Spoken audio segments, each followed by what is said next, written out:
All right, so I get asked how I make my balls, so I'm gonna show you how I make my balls. First off, you need a nice pair of gloves. I mean, gloves are optional, but I use gloves. And another thing is I get a lot of the food in a bucket because they come bulk in 20 pounds. So I get a 20-pound bucket. I'm going to bring up here. And so I kind of cheated. I did pre-open this one, but if you get them in buckets like this, you're gonna need a tool like this to take and to open it. And it'll peel it back and open. All right, so this is balanced raw dog food. So it's a combination of meat, bone, and organ. And you can get them in different proteins. This is a beef blend, called a beef blend. So it's all beef. So it's beef bone, beef meat, and beef organ all mixed in there. So we're going to basically use this here. This here is just a pizza pan. You can buy like serving trays or pizza pans at, you know, like a Dollar Tree or a dollar store, and line them with parchment paper. I tend to use parchment paper more because it's easier once you freeze the food to get it off the parchment paper and then into a storage bag. So basically I just take little bits, and now it depends on the size of your dog and how large you want your reward to be. But for my dog, he's about 80 pounds. And I just generally use it about that size. And I just literally place it on the tray. They're not all uniform. I mean, if you really wanted to focus on having them uniform, you can. This is a time-consuming process, but if you're someone like myself that really values performance out of your animal, I will take the time to do this. And so I just make the training balls and lay them on the platter or on the parchment paper, whatever you want to call it. So this is great for, you know, you got to really find what motivates your dog too. And in the foundation of all of my training, I use a lot of food. In fact, I actually food train with my dog every single day. And it's fantastic for bonding. It's fantastic for interaction and for training. Like, you cannot beat having high motivation. Like, you really need a high value source. And this is a great food source if it's great for your dog to work with. Like for him, this is fantastic. He's very motivated off of this food, and we've been able to accomplish the foundation of all of our obedience and anything that we do using food. So this is a great thing to use. A great tool in training, I should say.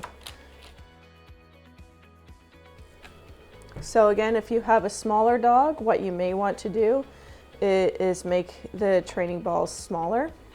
And if you're working with an even smaller dog, like say like 10 pounds or so, like you really want to have like really small bits, almost kibble size really, if you're working with a small dog. But where my guy's a bit bigger, I can get away with larger pieces of food.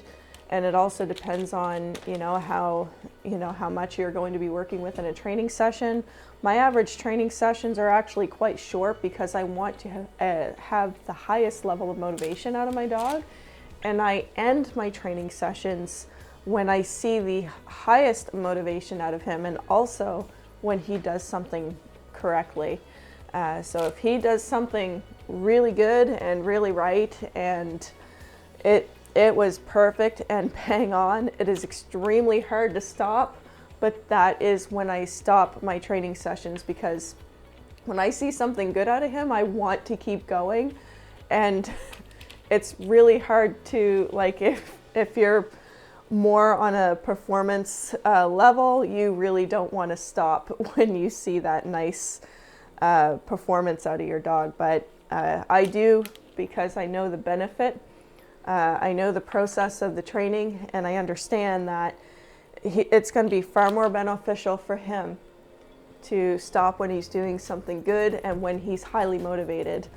People make the mistake of overfeeding within a training session and taking their training sessions and keeping them far too long, and the dog gets tired, and then they're still doing performance, and what's happening is the dog is getting fatigued and tired, and then you're rewarding a lackluster response. So you're literally rewarding the dog for lower level performance, and you really don't want to do that if you want fast, quick, precise movements out of your dog. If you want them more methodical and slow, well, then you may train them to that level.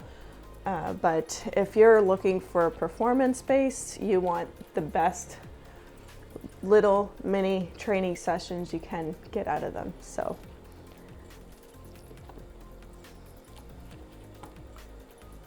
again, this is a timely process.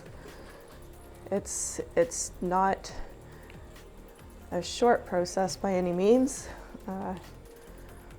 But for me, I do this, I work with food every day.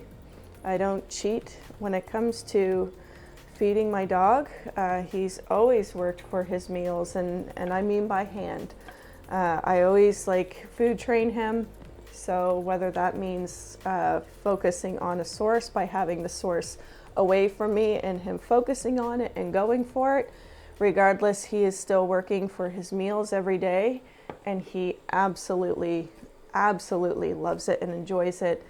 Again, it's such a great bonding experience between you and your dog. You really can't beat interacting with them, and you're going to get so much more out of your relationship if you're working with them at this type of level of training. And it's not just working dogs that benefit from this kind of training. It's pet dogs too. If you take the time to work with them, you're going to have a lot stronger bond. Bonding isn't just, lounging around at night with them. It's also doing things with them. Dogs like being active. They like doing things with you, and getting out and having that sort of fun and interaction with them. It does them so good.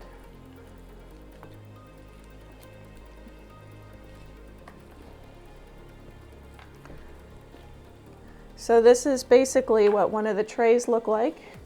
And I do keep them spread out a little bit, because if I had multiple trays here to show as an example, I put another level of parchment paper on top, and then I place another tray on top of that, and then line that with parchment paper. And then you have stackable, you put in your deep freeze, and within 24 hours to 36 hours, all of those layers are going to be frozen.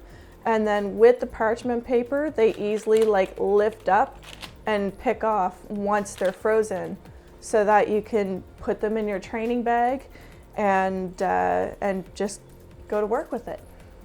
So anyway, I hope this helps, and to give you a clear visual of how I make my training balls.